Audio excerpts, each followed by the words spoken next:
According to the National Electrical Code, or NEC, the service entrance conductors must be connected to the meter base using grounding bushings that provide an electrical connection between the metal enclosure and the grounding electrode conductor.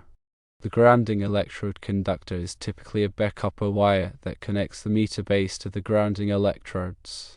The two main breaker panels must be bonded together using a bonding jumper.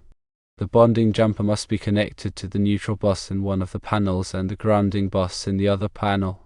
The electrical inspector's requirement to install grounding bushings on the meter base side of the nipples and bond them to one of the neutral bars in one of the panels is consistent with the NEC requirements. Bonding both sides of the nipples ensures a continuous electrical path from the service entrance conductors to the grounding electrodes. This path is necessary to conduct fault currents and protect against electrical shocks. By bonding one of the nipples to the neutral bar, the grounding path is effectively extended through the meter base. To meet the inspector's requirement, grounding bushings should be installed on the meter base side of the nipples connecting to both panels. One of the grounding bushings must be bonded to the neutral bar in one of the panels. The other grounding bushing can be bonded to the grounding bus in the same panel or to the bonding jumper connecting the two panels.